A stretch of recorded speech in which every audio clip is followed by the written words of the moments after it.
پیر طریقت شیخ محمد محسن منور Yusufi. In fact, he belongs to Lahore. He was born in Bahawalpur, but ان کی جو ساری پرورش اور تعلیم ہے وہ لاہور میں ہوئی ہے اور فیملی بھی لاہور ہی کی اورینٹیڈ ہے. تو شیخ صاحب کی بے شمار دینی اور مذہبی روحانی خدمات ہیں. تو آج ان کی جس ایک کاوش یا کوشش کے فرنٹ سے مجھے یہاں پہ دعوت دی گئی ہے، ان کی ایک کتاب محسن بازبان محسن کے نام سے. انفیکٹ یہ ان کی آٹو بایوگرافی ہے، ٹھیک ہے. اور یہ ابھی جو اس کا 5واں ایڈیشن جو ہے نا وہ پرنٹ ہو چکا ہے. 2010 سے یہ ان کی ایک اسپرچل جرنی تھی بغداد شریف کی، ٹھیک ہے. یہ بغداد شریف تشریف لے کے گئے اور وہاں پہ انہوں نے جو معاملات دیکھے، انہوں نے ابتدا میں اس کتاب کو جو آغاز کرنے کا مقصد تھا وہ صرف یہ تھا کہ غوث اعظم شیخ عبد القادر جیلانی رحمۃ اللہ تعالیٰ نے ان کے کچھ حالات و واقعات بغداد کے جو سفر کے اندر شیخ نے وٹنس کیے، وہاں پہ دیکھے، ان کو وہ احاطۂ تحریر میں لائے. لیکن پھر جیسے جیسے قلم اٹھتا گیا تو اس کے اندر چیزیں ایڈ ہوتی گئیں اور ایسی ڈائمینشن اس کے اندر ایڈ ہوئیں کہ رائٹر خود بتاتے ہیں کہ ایک وقت آیا کہ میں یہ سوچنے پہ مجبور ہو گیا کہ یہ چیزیں میں لکھ رہا ہوں یا کوئی لکھوا ہے. تو بس اسی حوالے سے ہم کچھ پوائنٹس جو ہیں وہ اس کتاب کے ہم ڈسکس کریں گے. تو انشاءاللہ اینڈ پہ کویسچن آنسر سیشن بھی ہے، پھر اس میں مزید آپ لوگوں کی جو ہوں گی چیزیں. کتاب کا نام کتاب محسن بازبان محسن عرف محسن اعظم. آپ لوگ حیران ہوں گے کہ کتاب کب سے عرف میں آ گئی. تو انفیکٹ یہ جو کتاب لکھی گئی ابتدا میں محسن اعظم کے نام سے، یہ ایک حضور غوث اعظم کی جو میں نے شروع میں بتایا کہ ان کے بارے میں جو چیزیں حضرت نے وٹنس کی تھی وہ لکھ رہے تھے. تو مین بائی انہوں نے یہ ریئلائز کیا کہ یہ اگر ایک طرف غوث اعظم شیخ عبد القادر جیلانی کے حالات و واقعات یا ان کے دور حاضر میں رونما ہونے والے تصرفات کی رویداد ہے، تو آن دا ادر ہینڈ یہ حضرت کی مصنف کی جو اس سارے پروسیس سے گزر رہے ہیں ان کی اپنی بھی تو آٹو بایوگرافی ہے. Then some one of us suggested ہم کہ بھی اس کا نام آپ رکھیں کتاب محسن بازبان محسن آٹو بایوگرافی. تو اسی میں پھر اسی کہہ لیں کہ شش و پنج کے اندر اس کا فرسٹ ایڈیشن پرنٹ ہو گیا. تو سیکنڈ ایڈیشن میں پھر یہ تجویز طے پائی کہ اس کو آپ کتاب کے دونوں نام ہی کر دیں، محسن اعظم جو کہ شیخ نے ایسوسیٹ کیا حضور غوث پاک سرکار کی طرف، اور دوسرا جو ان کی اپنی بایوگرافی ہے. تو دراصل یہ حضرت مصنف کی خود نوشت ہے اور غوث اعظم شیخ عبد القادر جیلانی کی نادر اور نایاب کرامات کا مجموعہ ہے جو طالبوں اور عقیدت مندوں سمیت ہر مسلمان کے لیے ایک نادر، یہ ایک تحفہ وہ ہے. کتاب کو جب آپ کھولتے ہیں تو کتاب کا شیخ نے جو انتصاب کیا ہے یہ ان خوش نصیب بزرگان دین، اولیاء اعظام، صوفیاء کرام ان کے نام پہ کیا جنہوں نے شیخ عبد القادر جیلانی رحمۃ اللہ تعالیٰ علیہ کے فرنٹ سے کبھی نہ کبھی کچھ کام کیا. اور ان میں اگر آپ دیکھیں تو امام ابو الحسن شتنوفی الشافعی، امام یحییٰ طاطمی، اور اسی طرح قلائد الجواہر والے اور بہجت الاسرار والے، ان تمام بزرگوں کے نام پہ شیخ نے اس کو انتصاب کیا ہے. اور کتاب کی جو قارئین کے ہاں مقبولیت ہے، اس کو لوگ جس بندے کو کتاب کا تعارف ہوتا ہے وہ لازمی آگے کو 2-4 لوگوں کو بتاتے ہیں. تو یو جسٹ امیجن کہ ابھی تک اس کتاب کے 5 ایڈیشن پرنٹ ہوئے ہیں، 29,000 کی تعداد میں یہ کتاب پرنٹ ہو چکی ہے اور یہ تھرو آؤٹ دا گلوب یہ ڈسٹریبیوٹ ہوئی ہے. ٹھیک ہے، یہ پاکستان کے اندر تو ہوئی ہے، ٹھیک ہے، اس کے ساتھ ساتھ بغداد میں، عراق میں، ایون تاجکستان کے اندر، ٹھیک ہے، ایون کینیڈا کے اندر، ایون آپ دیکھیں جہاں جہاں اردو ریڈر کوئی حضرت کے لنک سے یا ویسے تھا اس نے وہاں پہ اس کتاب کو انٹروڈیوس کروایا اور 29,000 کی تعداد میں الحمدللہ اس کے جو نسخے ہیں وہ ابھی تک پرنٹ ہو چکے ہیں. اس کتاب کی جو مین خصوصیت ہے وہ یہ ہے کہ اس کا جو انداز اور اسلوب ہے نا یہ بڑا آسان ہے یہ تصوف کی کتاب، روحانیت کی کتاب، لیکن یہ اپنے قاری کو کسی دقیانوسی اور بڑی بور قسم کی ٹرمینالوجیز کے اندر نہیں لے کے جاتی. اتنا آسان اسلوب ہے کہ اس کو ایک 5ویں پاس بچہ بھی ایزیلی پڑھ سکتا ہے. اور ہم نے اس کے پریکٹیکل کر کے دیکھے کہ میرے مدرسے کے خود بچے یہاں پہ اس کو پڑھ رہے ہیں. تو اس کو رواں شگفتہ انداز کے اندر، جدید اسلوب کے اندر اس کو شیخ نے لکھا ہے. اور بلکہ وہ خود فرماتے ہیں کہ ان کے جو گرینڈ شیخ ہیں ہمارے شیخ حاجی یوسف علی صاحب نگینہ رحمۃ اللہ علیہ، وہ فرمایا کرتے تھے کہ تقریر ہو یا تحریر اس کو عامت الناس کے لیول پہ لاؤ، عوام کے لیول پہ لاؤ. آپ کی گفتگو کے اندر یا آپ کی تحریر کے اندر ایسی کوئی بناوٹ، تصنع یا ایسے کوئی وہ ایک شوگر کوٹڈ ٹائپ یا ملمہ کاری کے الفاظ نہیں ہونے چاہیے کہ لوگوں کے دماغ کے اوپر سے نکلیں. آپ اردو ریڈر تو ویسے ہی آپ لوگ جانتے ہیں کہ پاکستان کے اندر ابھی وہ بہت کم ہے، تو بڑی آسان زبان کے اندر اردو کے اندر انہوں نے اس کو لکھا. تو ایک طرف اگر یہ کتاب بہت الحمدللہ خزینہ علم اور علمی و عملی پیاس کی تسکین کرتی ہے، تو دوسری طرف جس طرح آپ نے وہ دیکھا ہے کہ حضرت خواجہ معین الدین چشتی اجمیری رحمۃ اللہ علیہ، انہوں نے جب حضور داتا صاحب کے مزار پر انوار کے اوپر جب انہوں نے حاضری دی اور وہاں پہ چلا کیا، تو انہوں نے کہا کہ ناقصہ را پیر کامل کاملہ را رہنما. اور میاں محمد طفیل جو کہ جماعت اسلامی کے انچارج تھے یہ پچھلے کچھ ایرا کے اندر، انہوں نے فرمایا کہ انہوں نے مودودی صاحب سے پوچھا کہ بھی اس دور کے اندر جو اگر صوفیزم پہ کوئی کتاب پڑھو تو کون سی پڑھو؟ تو انہوں نے کہا کشف المحجوب. کشف المحجوب شریف ایک ایسی کتاب ہے کہ جو اگر کوئی بندہ، بزرگان دین میں بھی یہ بات کہی جاتی ہے کہ اگر کسی بندے کو کہیں پہ ظاہری نسبت یا ارادت میسر نہیں، اس کو کوئی شیخ کامل میسر نہیں، تو وہ کشف المحجوب شریف کا مطالعہ کرے تو اس بندے کو وہ کتاب کامل پیر و مرشد کا کام دے گی. تو اسی طرح ہم لوگوں نے جو دیکھیں، مرید کے لیے عقیدت ایک بڑا تعلق پر معاملہ ہوتا ہے، لیکن جب شہادتیں درجہ تواتر تک پہنچ جاتی ہیں نا تو پھر اس کو عاجزی میں نہیں لپیٹتے، پھر اس کو بیان کرتے. تو اسی طرح اس کتاب محسن با زبان محسن کے حوالے سے ہم لوگوں نے جو چیزیں دیکھیں کہ لوگوں نے نہ صرف اس کتاب کا جب مطالعہ کیا تو انہوں نے اس کو بطور وظیفہ اپنی لائف کے اندر ایڈ کر لیا.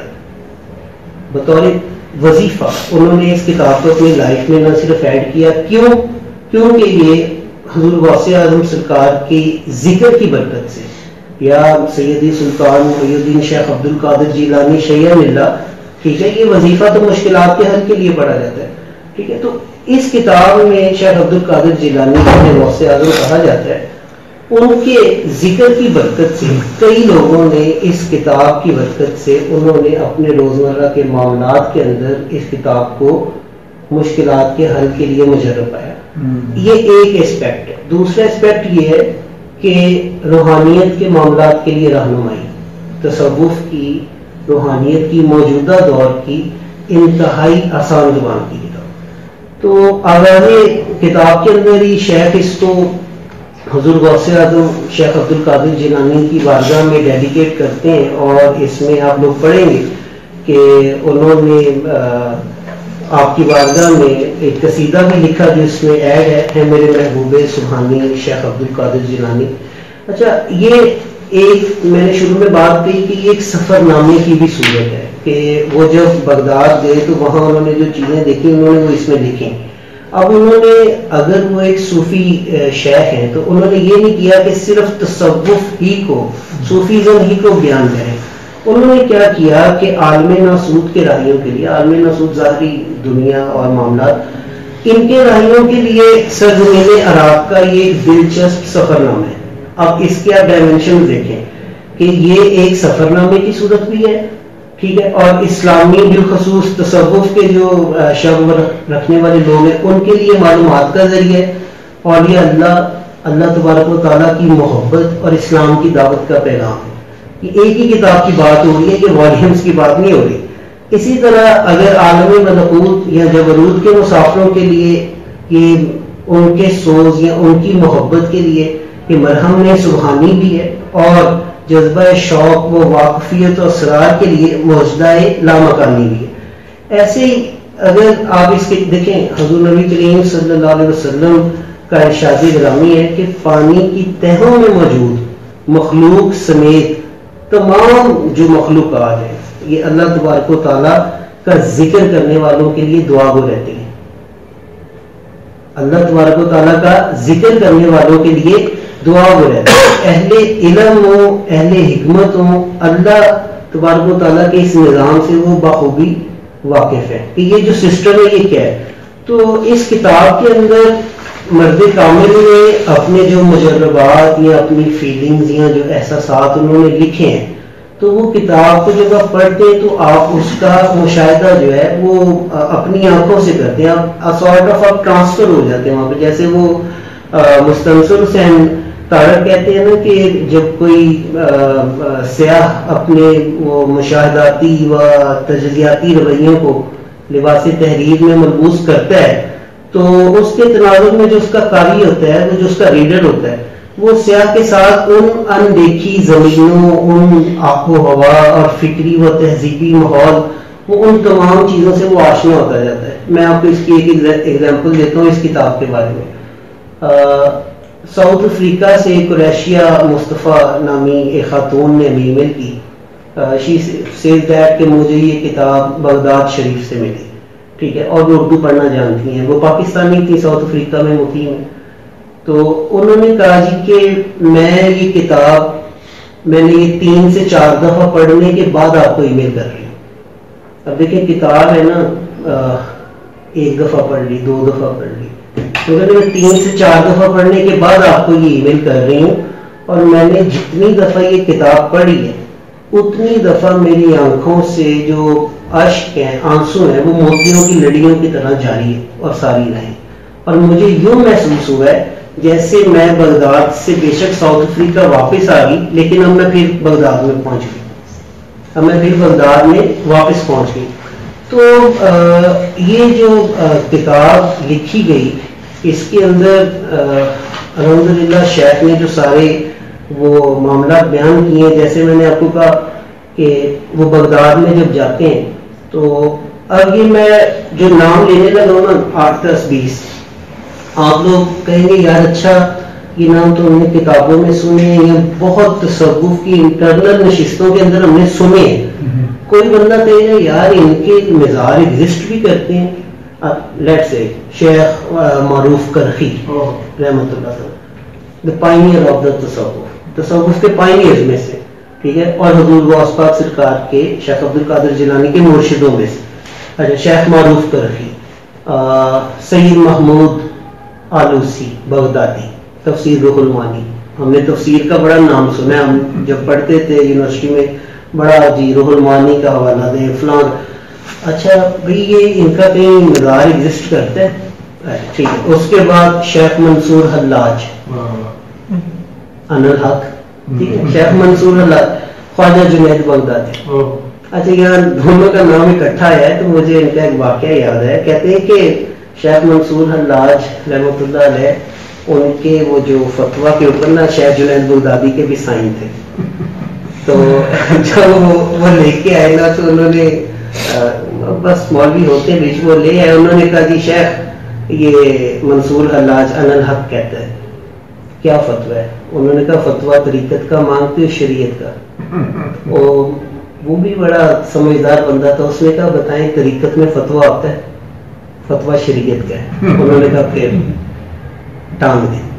خیر یہ ایک علیحدہ بات. وہ حضرت شبلی کا بھی ایک واقعہ ہے نا کہ لوگ منصور حلاج کو وہ پتھر مارتے تھے. تو واقف لوگ جو ہوتے ہیں نا, یہ بات یاد رکھیے گا, خوشبو جو ہوتی ہے نا, ہمارے شیخ صاحب فرماتے ہیں کہ روحیں اس دنیا میں آنے سے پہلے جو اکٹھی تھیں ایک جگہ پہ, نیک لوگوں کی یا ہم جنس جو روحیں یا جن کا جن سے تعلق ہے وہ دنیا میں آنے کے بعد ان جسام کی تلاش میں اور کشش میں رہتی ہیں. اور شیخ صاحب فرماتے ہیں شاید میری روح عالم ارواح کے اندر ان بزرگان دین کے چاروں طرف طواف کرتی تھی. یہی وجہ ہے کہ میں کبھی منصور حلاج کے مزار پہ ہوں، جنید بغدادی، یوشا بن نون، بہلول دانا، ابراہیم خواص، ذنون مصری، امام موسیٰ کاظم، امام تقی الجواد، یہ صرف بغداد کا ذکر ہوتا ہے. امام اعظم ابو حنیفہ، خواجہ ابو الحسن نوری، ٹھیک ہے، ابو بکر شبلی، بشر حافی، احمد بن حنبل، حضرت غازی عباس علمدار، پھر سیدنا حور شہید، فرزندان مسلم بن عقیل، امام غزالی، سلیمان فارسی، حذیفہ الیمانی، جابر بن عبداللہ انصاری. پھر کوفہ میں حضرت علی یا حضرت ہود، حضرت صالح علیہ السلام، حضرت خدیجہ بنت علی، ٹھیک ہے، یا حضرت ابو ایوب انصاری یا حضرت شیخ شہاب الدین سہروردی. یہ ایک سیریز ہے ناموں کی. یہ میں نے تو چند ایک لکھے ہیں. جب آپ ان سفر نامے کو دیکھتے ہیں اور بندہ کہتا ہے یار اچھا یہ کہیں ایگزسٹ بھی کرتے ہیں ان کے مزاج، یا تاریخ اور وقت نے ان کو وہ ختم کر دیا، لیکن اللہ کے نیک لوگ زندہ ہیں. اور بتانے کا مقصد یہ ہے کہ شیخ نے نہ صرف ان مزارات کو ڈھونڈا، وہاں تشریف لے کے گئے، ٹھیک ہے، بلکہ ان کی جو ایک جسے آپ میپنگ کہتے ہیں یا ایک وہ سفر نامے کی صورت میں ان کو محفوظ بھی کر دیا. ایون وہاں بغداد کے اندر موجود لوگوں سے جب انہوں نے ذکر کیا کہ اس طرح میں نے حماد عباس رحمۃ اللہ علیہ کا مزار ڈھونڈا ہے، یہ وہاں میں گیا ہوں، یا اور دو چار مزاروں کے نام یہ، تو وہ کہتے ہیں اچھا یہ ادھر یہ ہمیں نہیں پتا. تو انہوں نے ایکسپلور کیے. اور یہ محبت ہوتی ہے، یہ محسن بھائی، یہ محبت ہوتی ہے، محبت کھینچ لیتی ہے، محبت راستے وہ بنا لیتی ہے. خیر آگے چلیں تو فرماتے ہیں کہ اچھا انہوں نے صرف روحانیت کے تصوف بیان نہیں کیا، انہوں نے ایک ہسٹری بھی اس علاقے کی یا اس وہ سارے معاملے کی نا وہ بیان کی ہے. مثال کے طور پہ انہوں نے سلوک و معرفت کی اس کتاب کے اندر حالات حاضرہ کی جزیات کو بھی لازم و ملزوم رکھا ہے. کیسے؟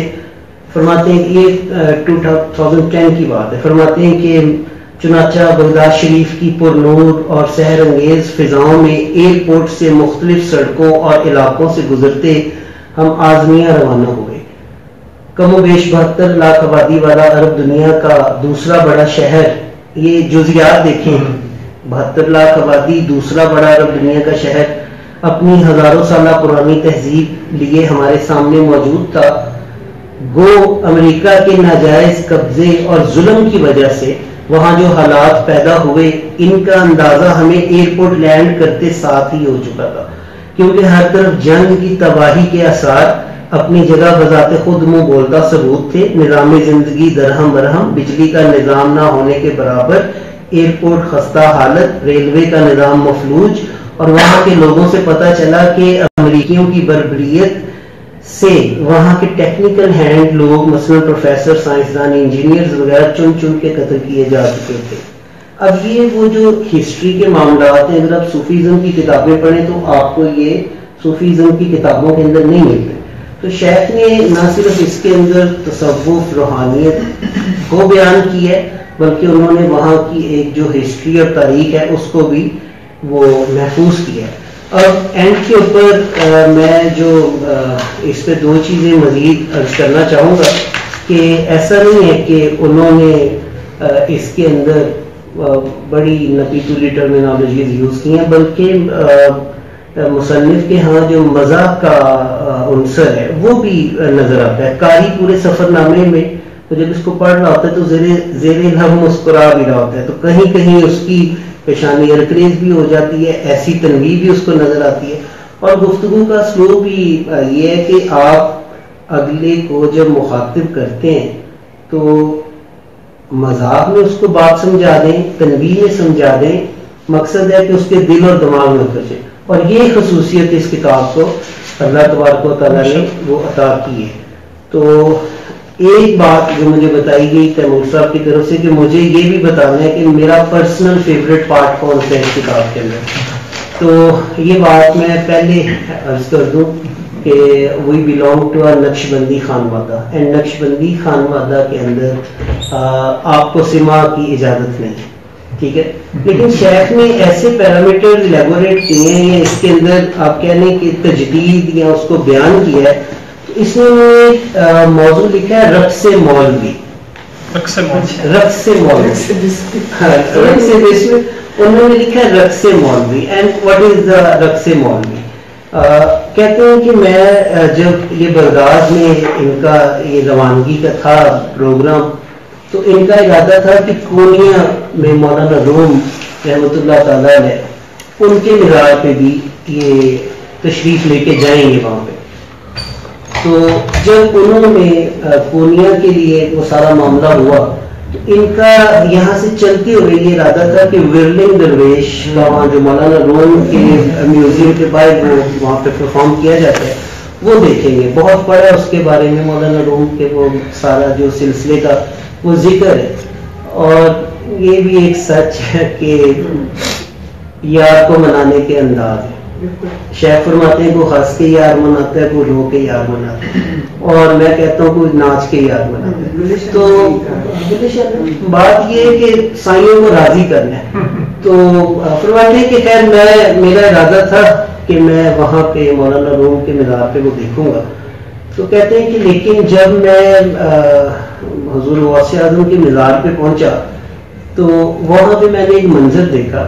وہ منظر میں پڑھتا ہوں. وہ فرماتے ہیں کہ میں دوسرے دن جب عشاء کی نماز کے بعد حضور غوث اعظم کی بارگاہ میں حاضری دے چکے تو برآمدے اور صحن سے ڈھول کی تھاپ پر کچھ پڑھنے کی آواز سنائی تھی. وہاں لوگوں کا ہجوم حلقے کی صورت موجود تھا. جب کچھ سمجھ نہ آیا کہ اندر کیا ہو رہا ہے تو 15 تو مدرسہ نظامیہ کے صحن پر چڑھ گئے. دیکھا تو سیاہ بوٹ، اب منظر کشی دیکھیں، دیکھا تو سیاہ بوٹ اور کوٹ پتلون میں ملبوس، زانوں تک لمبے بال، کم و بیش 15-20 افراد ایک خاص ترتیب اور انداز سے رقص یا دھمال ڈالنے میں مصروف تھے، جس میں سے ایک شخص ایک ڈرم اور دوسرا ایک حجیم دف وہ بجانے میں مصروف تھا. وہ لوگ قصیدہ غوثیہ کے اشعار یا کوئی اور منقبت جس کے ہر شعر کے اختتام پر یا شیخ عبد القادرہ کے لفظ آتے وہ پڑھ رہے تھے. تو کہتے ہیں مجھے وہ منظر بڑا نہ بھلا محسوس ہوا اور دل کھینچا اس طرف، اور میں مدرسہ نظامیہ کے سین کے اوپر چڑھ کے بیٹھ گیا اور میں یہ سارا منظر دیکھ رہا تھا. تو فرماتے ہیں کہ ساتھ ہی ایک دوست تھے. تو وہ کہتے ہیں کہ میں نے اس سارے منظر کے دوران بندہ ناچیز نے عذرائے مزاح سب انجینئر محمد سعید ولد محمد شریف کے بھاری بھرکم ہجوم کو دیکھتے ہوئے، وہ بہت ذرا فیٹنگ ہے جو رفیق سفر کے ساتھ تھے، ان کو دیکھتے ہوئے میں نے کہا سعید صاحب کیا آپ رقص فرمائیں گے؟ وہ بولے حضور آپ فرمائیں اور میں رقص نہ کروں، اب تو رقص کرتے ہی بنے گی. سو وہ بھی اپنے اس حلقہ رقصاں میں شامل ہو کر اپنے ذوق دھمال کے کمالات دکھانے لگے. ٹھیک ہے. انہوں نے شیخ نے عذرائے مزاح کا آپ رقص کریں گے تو اہل محبت ہیں وہ سوچتے نہیں ہیں، وہ کود جاتے ہیں، بے خطر کود پڑا آتش نمرود میں. تو یہ میرا فیوریٹ جو ہے نا یہ پارٹ ہے اس کے اندر. انفیکٹ اس کے اندر جو اس پورے سفر نامے کے اندر یہ رقص مولوی کا کنکلوژن ہے نا، میں وہ آپ کو عرض کرتا ہوں اور بات ختم کرتے ہیں کہ شیخ نے یہ بات اس کے اندر فرمائی ہے کہ وہ بابا یحییٰ خان نے لکھا ہے نا کہ باہر ہیں حد فہم سے رندوں کے مقامات، کیا تجھ کو خبر کون کہاں جھوم رہا ہے. تو شیخ نے اس کے اندر یہ فرمایا ہے کہ نہ کسی کے حال پہ طنز کر، نہ کسی کا بھی تو مذاق اڑا، جسے چاہیں جیسے نواز دیں، یہ مزاج عشق رسول ہے. تو یہ سائیوں کی بات ہوتی ہے. وہ لیکن وہ براق وہ اچھلتے تھے، کودتے تھے، اور ایک سے بڑھ کے ایک تھا کہ معراج کی رات میری سلیکشن ہوگی. تو ایک کونے کے اندر آنسو بہار ہے، سر نیچے، اداس، خاموش. جبریل امین کو حکم ہوا کہ جنت سے براق لے جاؤ، تو وہ جب پہنچے تو دیکھا سب اچھل کود رہے ہیں، خوش ہیں. اور ایک اپنی خوبیوں کی طرف توجہ کرتے ہیں کہ میری سلیکشن ہوگی، میری رفتار یہ ہے، میری پرواز ہے. لیکن وہ ایک تھا، وہ ہمارے جیسے کو ہوگا، وہ منہ نیچے کر کے بیٹھا ہے کہ جی میرے اندر تو خوبی کوئی نہیں، سائیوں کی مرضی ہے تو چن لیں، میری خوبی ہے. تو فرماتے ہیں کہ وہ سائیوں کی مرضی ہے، وہ ہنسنا قبول کریں یا رونا. کوئی ہنس کے یار مناتا ہے تو کوئی رو کے خواجہ راضی کر لیتا ہے. تو انہوں نے جو اس کا کرکس نکالا ہے نا، وہ یہ نکالا ہے کہ آپ کی ڈیوٹی شریعت کے اندر ہے، طریقت کے اندر ہے. آپ سالک ہیں، آپ مجذوب ہیں، آپ قلندر ہیں، آپ جس بھی شعبے کے، آپ کا یہ کام نہیں بنتا کہ آپ کسی مست اور بے خود کے اوپر فتوے جاڑیں. میں نے شروع میں بتایا کہ ہم سلوک کی نقش بندی پریکٹسز کو فالو کرتے ہیں، ٹھیک ہے. اس کے باوجود جس میں جو کہ سما بہت سختی سے، جس میں منع کہ سما کا معاملہ نہیں ہے، لیکن اس کے باوجود شیخ نے یہ کلمہ، یہ بات بیان کی کہ اگر جو کوئی کر رہے ہیں تو ان کے اپنے معاملات ہیں، تو لوگوں کو اس کی سمجھ نہیں ہے، ان کو کرنے دو، ان کو ان کے ہاتھ کے اوپر چھوڑ دو. علامہ اقبال نے کہا تھا، مجھے کام کیا تھا رکوع سے، مجھے خبر کیا تھی سجود کی، تیرے نقش پا کی تلاش تھی جو جھکا رہا میں نماز میں. اب مجھے بتائیں وہ نماز میں، وہ حرم کے اندر حرم کا فرش چوم رہا ہے، لوگ سمجھ رہے ہیں کہ وہ نماز پڑھ رہا ہے. وہ کہتا ہے میں نماز نہیں پڑھ رہا، میں تو اے محبوب، میں تو ان فٹ سٹیپس کو، ان چیزوں کو دیکھ رہا ہوں، ان گلیوں کی خاک کو اپنی آنکھوں کا سرما بنانے کی کوشش کر رہا ہوں کہ یہاں سے کبھی تو گزرا ہوگا. تو یہ محبت کے انداز اور معاملات ہوتے ہیں. میں نے اس کتاب کے حوالے سے تصوف، روحانیت، معرفت، حالات حاضرہ، یہ ساری چیزیں بیان کرنے کی کوشش کی. تو اس میں اگر آپ غور کریں نا، جیسے اس میں آپ کو ایک یہ عرض کرتا ہوں کہ جو واقف ہوتا ہے نا وہ اعتراض نہیں کرتا. یہ آخری بات ہے کہ جو واقف ہوتا ہے نا وہ اعتراض نہیں کرتا، ٹھیک ہے. اور جس کو مجھے یاد ہے اینڈ آف دا ڈیز، یہ میں نے ایک مووی دیکھی آج سے 10 سال 8-10 سال پہلے. تو اس میں وہ آرنولڈ کہتا ہے اس کو کہ do you believe in God? تو وہ پادری اسے کہتا ہے، وہ کہتا ہے جی نہیں، میں خدا پہ یقین نہیں کرتا. تو وہ کہتا ہے پھر یہ تجھے سمجھانا ناممکن ہے. سمجھنے کے لیے یقین کا ہونا یہ بہت ضروری ہے. تو جب تک تو یقین نہیں رکھے گا تب تک تجھے اس معاملے کی حقیقت اور ڈیپتھ کو تو نہیں سمجھ سکے گا. تو حضرت نظام الدین اولیاء رحمۃ اللہ تعالیٰ علیہ خواجہ محبوب الہی سما کے قائل تھے. قاضی ثناء اللہ پانی پتی اس مجلس میں، اب کتنا بڑا نام ہے خواجہ ثناء اللہ پانی پتی، وہ اس مجلس میں موجود تھے. خواجہ محبوب الہی سما سنتے ہوئے انہوں نے کسی شعر پر کیفیت یا جذب کے اندر وہ اٹھے اور اٹھ کے وہ ایک بے خودی کی حالت میں رقص فرمانے لگے. تو خواجہ ثناء اللہ پانی پتی نے ہاتھ پکڑا اور کھینچا بٹھا دیا. تو کچھ دیر بعد وہ پھر اٹھنے لگے، پھر قاضی صاحب نے ہاتھ پکڑا اور کہا بیٹھ جائے. تیسری مرتبہ جب وہ اٹھے اور رقص فرمانے لگے تو خواجہ ثناء اللہ پانی پتی انہیں بٹھانے کی بجائے خود مؤدب کھڑے ہوئے اور ہاتھ باندھ کر ان کے سامنے ادب کے ساتھ کھڑے ہوئے. تو مریدوں نے سوال کیا، شیخ معاملہ سمجھ نہیں ہے، آپ تو سما کے قائل نہیں، آپ بٹھا رہے تھے وہ بیٹھ نہیں رہے، آپ نے پھر 3 دفعہ کوشش کی، پھر آپ خود مؤدب کھڑے ہوئے. تو انہوں نے فرمایا کہ تیسری مرتبہ خواجہ نظام الدین اولیاء مجھے نظر ہی نہیں آئے، میں تو تجلیات عرش کے سامنے بادب کھڑا ہو گیا تھا، میں تو تجلیات عرش کے سامنے. تو یہ جو معاملات ہیں سارے اہل محبت کے، ٹھیک ہے. آپ دیکھیں حضور غوث پاک سرکار کے فرنٹ سے یہ کتاب جو لکھی گئی ہے، تو یہ جو رقص مولوی کا چیپٹر میں نے آپ کو بتایا، اس میں احادیث مبارکہ سے، بزرگان دین سے اور سما کے حوالے سے بھی اس کے اندر گفتگو کی گئی ہے، اور عشق و محبت کے جو راہی ہیں ان کے لیے بھی اس کے اندر وہ بڑی زبردست قسم کی رہنمائی موجود ہے. تو الحمدللہ بڑی زبردست کتاب ہے. میں آپ کے لیے تو لایا ہوں تحفہ, باقی دوستوں کو بھی انشاءاللہ. کہاں سے مل سکتی ہے؟ یہ مکتبہ المحسن جوہر ٹاؤن بی بلاک سے. ماشاءاللہ بہت ہی خوبصورت آپ نے تعارف کرایا کتاب کا, اب تو جی چاہتا ہے کہ پڑھیں. جی ضرور. اور جی آفتیاں دو گیلانی بیٹھے ہیں, ایک بلوچستان سے ایک لاہور سے, کتاب کی مناسبت سے. جی بالکل. تو سوال جی پلیز آپ اگر آپ لوگ کچھ فرمانا چاہیں. میرے خیال میں یہ کتاب تاریخ کے حوالے سے بھی بڑا اہمیت رکھتی ہے. جس طرح بغداد شریف کا متعلق کاظمیہ اور اعظمیہ کا مجھے بڑا ایکسپیکٹ بڑا خوبصورت لگا.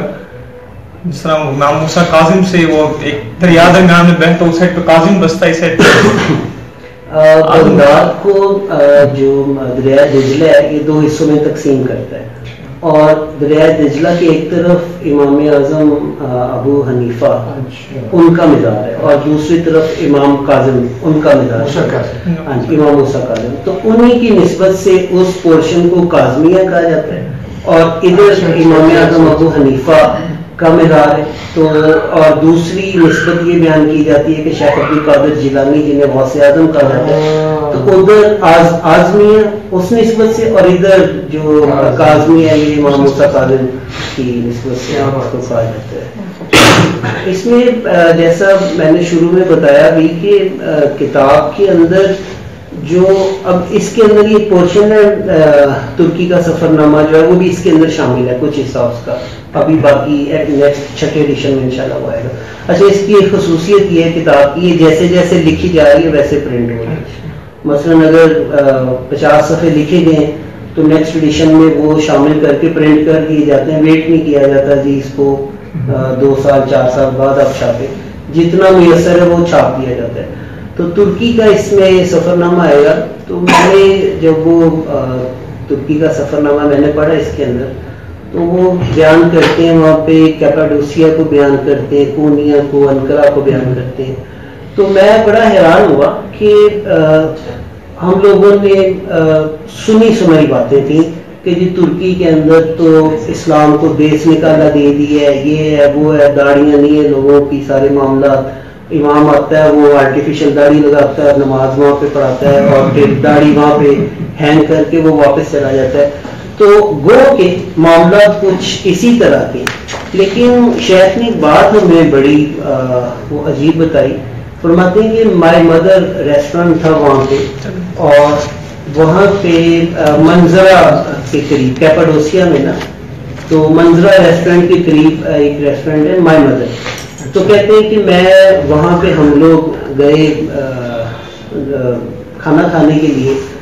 تو کہتے ہیں کہ وہاں پہ وہ ایک لڑکی نے نا آگے بڑھ کے دروازہ کھولا کہ جی آپ لوگ آئیں. تو کہتے ہیں مین بائی پروگرام یہ بنا کہ نہیں مائی مدر سے نہیں کھاتے, منظرہ سے کھاتے. تو میں نے اس سے پوچھا ہم تو منظرہ جا رہے ہیں. تو اس نے بڑے اخلاق اور محبت کے ساتھ اس نے کہا جی کوئی بات نہیں, منظرہ کا راستہ ادھر سے آپ ادھر چلے جائیں. تو اب وہ ایک کسٹمر آیا اور اس طرح واپس چلا گیا.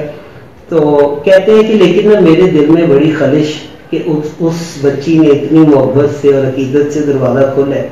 کہتے ہیں وہاں پہنچے تو ایپیٹائزر لیا تو اتنا نہ کھانا دوستوں کو باقی لوگوں کو وہ پسند نہیں آیا. تو انہوں نے کہا چلو سوپ یہاں سے پی لیتے ہیں, کھانا ادھر سے جا کے کھاتے ہیں. تو پھر وہیں دوبارہ پہنچے. اب روحانیت میں نا چیزیں ایسوسیٹ ہوتی ہیں. اس کا لنک کیا تھا, اب لنک اسی واقعے کے اندر آگے لکھا.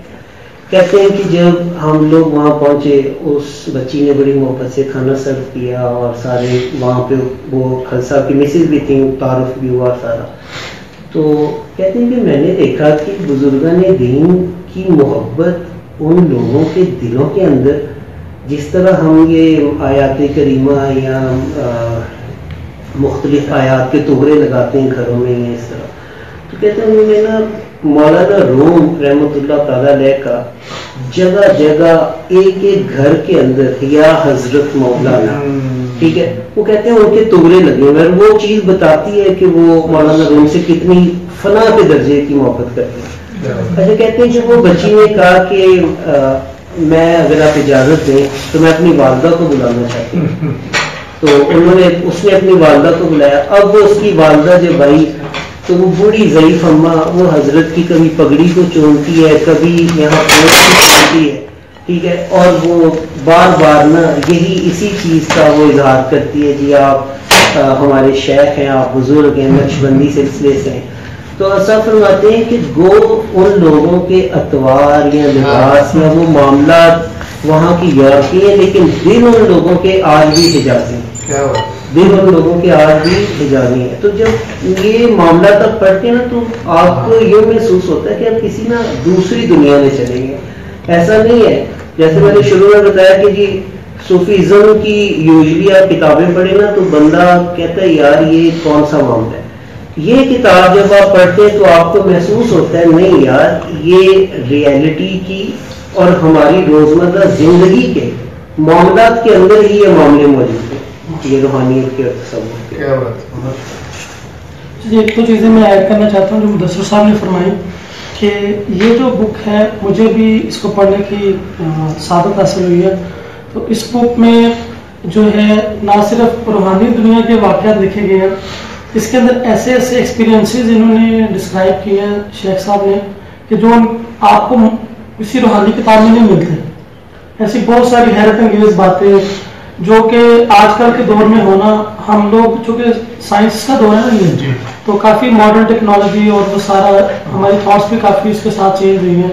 تو وہ چیزیں آج کل انسانی عقل ان کا احاطہ نہیں کر پاتی جو واقعات اس میں انہوں نے ڈسکرائب کیے. پھر اس میں عراق, ترکی اور سینٹرل اسٹیٹس میں جن مزارات پہ آپ سرکار تشریف لے کر گئے نقشبندی بزرگوں کے خاص طور پہ, کیونکہ انہوں نے اپنی لائف میں ایک یہ عہد کیا ہوا ہے کہ اللہ تعالیٰ ان کو موقع دے تو وہ اپنی جو گولڈن چین ہے, جو نقشبندی ہمارا سلسلہ ہے, جو ہمارے دادا مشرے سے لے کر حضور نبی کریم صلی اللہ علیہ وسلم تک جتنے بھی بزرگان دین ہیں, دیٹ از ٹوٹل 37 جو ہے ان سب کے مزارات پر جو ہے نا وہ اپنی ظاہری زندگی میں ہیں. تو اس میں سے وہ 4-5 بزرگان دین ہی رہ گئے, باقی سارے تو ماشاء اللہ انہوں نے کور کر لیے. ان سب کا جو ہے نا ڈسکرپشن, ان کی ڈیٹیل اس بک میں ماشاءاللہ اویلیبل ہے. تو یعنی کہ آپ یہ مت سمجھیں کہ یہ کتاب صرف عراق کی حد تک محدود ہے, یہ پوری دنیا میں جو جو انہوں نے روحانی سفر کیے ہیں ان سب کی ڈیٹیل اس کے اندر آ رہی ہے. اور اس کے علاوہ ان کی لائف میں جو انہوں نے چیزیں آبزرو کی ہیں روحانی طور پر, وہ فرماتے ہیں کہ میں ظاہر نہیں کرنا چاہتا تھا, میں لکھنا نہیں چاہتا تھا ان کو, کیونکہ مولوی جو ہے وہ فتووں کے لیے تیار بیٹھے ہوتے ہیں اور دنیا والے بھی فتوے اتنی جلدی لگا دیتے ہیں کہ یہ کیسے ہو سکتا ہے, یہ تو ممکن ہی نہیں ہے. لیکن انہوں نے خود کی زبان میں لکھا کہ جی میں نے یہ چیز جو لوگوں نے آ کر اپنے خواب پر اپنے تاثرات, جیسے میں نے کئی دفعہ خواب میں فار ایگزامپل مجھے جو چیزیں نظر آئی تو میں نے ان کی بارگاہ میں جا کے عرض کی, جس کو انہوں نے کتاب کے اندر جو ہے وہ مینشن کیا. اس طرح سے ایسے ایسے واقعات ہیں کہ انسان کی عقل دنگ رہ جاتی ہے, اور آپ پہلے پیج سے اسٹارٹ کریں گے and you can't stop until you finish the book. اتنی جو ہے نا آپ اس کے اندر انوالو ہو جائیں گے. جیسے کچھ کتابیں میں نے پہلے بھی زندگی میں پڑھی کہ وہ بس ایسے ہی بس شروع کی لیکن وہ پھر پڑھ کے ہی ختم کی. تو سملرلی یہ کتاب ایسی ہے کہ اس کو جب آپ اسٹارٹ کریں تو دل نہیں کرتا کہ آپ اسٹاپ کریں. آپ کی کوشش یہ ہوتی ہے کہ آپ جتنی جلدی آپ فنش کر لیں. کئی لوگوں نے اپنے فیڈ بیک دیا کہ ہم نے شروع کی تو پھر ہم ختم کر کے اس کتاب کو سوئے. انشاءاللہ آپ لوگ اس کتاب کو پڑھیں گے, آپ کو نہ صرف دنیاوی سکون ملے گا بلکہ روحانی بہت زیادہ سکون ملے گا, جو کہ اصل آج کل ہم لوگ اس چیز کی تلاش. ایک جو چیز ہے نا فتوحات جو ہوتی ہیں نا, یہ جو معاملات ہوتے ہیں, اس کا نا ایک سادہ سا پرنسپل ہے. ہمارے شیخ ایک بات بتاتے ہیں کہ غلام رسول صاحب سمندری والے, یہ فیصلہ آباد ریجن کے بزرگ ہیں, تو یہ بات کیا کرتے تھے اور یہ کہتے تھے کہ میں داتا صاحب جاتا ہوں تو وہ مجھے نوازتے ہیں. میں معین الدین چشتی اجمیری کے جاتا ہوں تو وہ مجھے نظر کرم فرماتے ہیں. میں بابا فرید صاحب کے پاس جاتا ہوں تو وہ میرے پہ توجہ کرتے ہیں.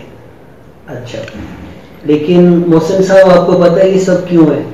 کیونکہ میرے پیر و مرشد علی حسین شاہ صاحب محدث علی پوری کے صاحبزادے ناروبار والے، ان کی نگاہ میرے اوپر ہے. یہ بات کو سمجھیں. اور مرید صادق یا جو طالب حقیقی ہے وہ وہی ہے جو فتوحات کسی بھی رنگ میں وہ اپنے شیخ کی طرف منسوب کرے. جو اپنے اس کتاب میں بھی وہ فرماتے ہیں کہ خیر بات کہاں سے کہاں چلی گئی، غلام کی تعریف کرتے کرتے آقا اور مولا کے احسانات اور انعامات کا ذکر شروع ہو گیا. قدرت کا اصول ہی کچھ ایسا ہے کہ رات کے ساتھ دن، کافر کے ساتھ مومن، خزاں کے ساتھ بہار، باطل کے ساتھ حق، زمین کے ساتھ آسمان اور غلام کے ساتھ مالک. بھلے فرق زمین و آسمان کا ہو یا مشرق و مغرب کا، مگر ذکر دونوں کا ہی ساتھ ساتھ بھلا اور اچھا لگتا ہے. جیسا کہ بیٹے کے ساتھ باپ، شاگرد کے ساتھ استاد، مرید کے ساتھ مرشد، مخلوق کے ساتھ خالق، مرزوق کے ساتھ رازق، مملوک کے ساتھ مالک اور مخدوم کے ساتھ خادم. ایسے ہی جب یہ کرکس جو میں آپ کو بیان کر رہا تھا، ایسے ہی جب کرم کرنے والے کا ذکر ہوگا وہاں مجھ جیسے حقیر اور نااہل، اور جہاں بخشنے والے کا ذکر ہوگا وہاں مجھ جیسے ذلیل گنہگار کا ذکر خود بخود ہوگا. بزرگ اور دانا لوگوں کا فرمانا ہے کہ بادشاہ کی شان کا اندازہ اس کے غلام کی شان سے لگایا جاتا ہے. استاد کی قابلیت دیکھنی ہو تو پہلے اس کے شاگردوں کو دیکھو. شیخ کامل کی پہچان اس کے مریدوں سے ہوتی ہے.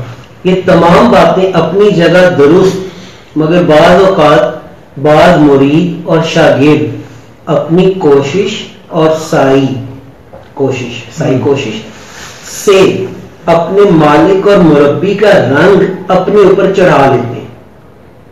کسب سے ولایت اختیار کی جا سکتی ہے، کسب سے ولایت مل سکتی ہے. ٹھیک ہے، یہ کہہ رہے ہیں. وہابی صرف نبوت ہے، ولایت کسبی بھی ہے، وہابی بھی ہے. کہتے ہیں جی کسب سے حاصل کی جا سکتی ہے. اب آگے سنیں. اپنے اوپر رنگ چڑھا لیتے ہیں، مگر اور بعض کو خود صاحب اپنے رنگ میں رنگ دیتا ہے. باتیں دونوں ہی اپنی جگہ درست ہیں. کوئی ہنس کر یار مناتا ہے تو کوئی رو کر رانجھا راضی کرتا ہے. مگر یہ بھی حقیقت ہے جہاں تو طالب خود کسب سے اخذ کرتا ہے اپنی ہمت اور ظرف کے مطابق پاتا ہے، لیکن جہاں مالک خود اپنی مرضی سے عطا کرے تو وہ اپنے شایان شان طریقے سے نوازتا ہے. وہ اپنے شایان شان طریقے سے نوازتا ہے.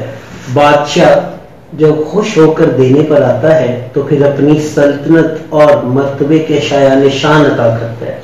تب لوگ آ کر کہتے ہیں جیسا چہرہ بادشاہ کا تھا ویسا ہی اس کے غلام کا تھا. جیسی پگڑی بادشاہ نے پہن رکھی تھی ویسی ہی پگڑی غلام کے سر پر تھی. جیسا لباس بادشاہ کا تھا ویسا ہی شاہانہ لباس غلام نے بھی پہن رکھا تھا. غلام کی داڑھی کی وضاحت بادشاہ کی داڑھی سے ملتی جلتی تھی، اور بادشاہ نے اپنے جیسی شاہانہ زندگی اپنے غلام کو بھی عطا کر رکھی تھی. لیکن حقیقت یہ ہے کہ بادشاہ بادشاہ ہی رہتا ہے اور غلام غلام ہی رہتا ہے. ٹھیک ہے جی، بادشاہ بادشاہ ہی رہتا ہے، غلام نہیں بن جاتا اور غلام بادشاہ نہیں. اس کو اپنی اوقات کے دائرے کے عکس میں اپنی حقیقت اور اصلیت سے چشم پوشی کرنے کا کیا فائدہ؟ دوپہر کے وقت پانی میں چمکتا سورج نہیں بن جاتا بلکہ سورج کا عکس ہی رہتا ہے. مگر دیکھنے والے یہی کہتے ہیں دیکھو پانی میں سورج نظر آ رہا ہے. بابا محمد یحییٰ خان شفدیدہ میں لکھتے ہیں کہ آقا کے صرف ایک ہی معنی ہے کہ وہ مالک ہے اور اس کے بعد کوئی کلام نہیں. آقا کے صرف ایک ہی معنی ہے کہ وہ مالک ہے اور اس کے بعد کوئی کلام نہیں. اور غلام کے ہاں محض تسلیم ہے، کہیں بھی انکار نہیں. غلام محض دل ہوتا ہے، دماغ نہیں. غلام محض دل ہوتا ہے دماغ نہیں، اور دل میں صرف جی بسم اللہ اور کچھ نہیں. جیسے کہ بزرگان دین فرماتے ہیں المرید لا یرید، کہ مرید وہی ہے جس کا اپنا کوئی ارادہ وہ نہیں ہے، لہذا اپنی اصلیت اور اوقات کو جانتے دیکھتے ہوئے بعض اوقات خود کو سگے درگاہ جیلاں بھی کہتے ہوئے ڈر لگتا. یہ اپنے بارے میں یہ کلام کر رہے ہیں کہ کہیں بے ادب نہ کہلاؤں. کہاں غوث اعظم کے در کا کتا جو شیروں پر فضیلت رکھے، اور کہاں حقیر فقیر. سگے درگاہ جیلاں شو جو خواہی قرب رب بانی، کہ بر شیرہ شرف دارت سگے درگاہ جیلاں میں.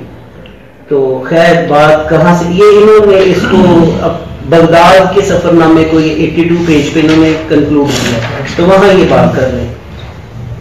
فرماتے ہیں کہ کہاں سے بات کہاں چلی گئی. میں یہ بتانا بھول گیا کہ جب لوگ آپ سرکار کے پیغامات لے کر پے در پے بندہ ناچیز کے پاس حاضر ہو رہے تھے، اور ایک دن بحالت مراقبہ شیخ عبد القادر جیلانی کی زیارت ہوئی، دیکھا کہ اپنی حسین مسکراہٹ کے ساتھ بندہ ناچیز کو زیارت سے مشرف فرماتے ہیں. کیا دیکھتا ہوں سر پر سفید رنگ کی پگڑی جو نہایت سادگی سے باندھی گئی ہے، سفید نورانی لباس، چہرے پر سفید داڑھی، اور دندان مبارک سے چھنتا نور، سرخی مائل گلابی ہونٹوں پر ایسی معنی خیز مسکراہٹ کہ جیسے کسی کی حیرانگی پر مسکرایا جاتا ہے. منظر کشی دیکھیں، یہ جزیات تک بیان کی. زہی نصیب فقیر کے چہرے پر بہت ہی محبت سے اپنی نگاہیں جما کر جیسے فرما رہے ہوں، محسن منور ابھی بھی نہیں سمجھے 3 جنوری سن 2010 کو بغداد میں ہم سے ملنے والی خلافت و حفاظت کی نعمت کی شہادتوں اور گواہیوں کے ساتھ بشارتیں لانے والوں کی اب تو کثرت ہو گئی. جی یہ کرکس ہے.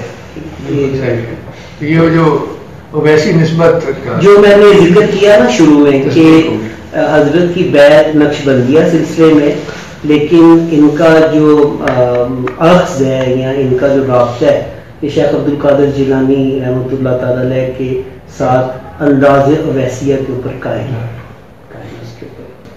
بالکل یہ کتاب ابھی آپ کو انشاءاللہ پیش کریں گے. باقی جو دوست لینا چاہیں ٹھیک ہے، یہاں پہ بھی میں اویلیبل کروا دوں گا. ابھی کچھ وہ بروشرز ہیں وہ میں دے دیتا ہوں، دوستوں کو رابطہ کیا جا سکتا ہے. بہت شکریہ.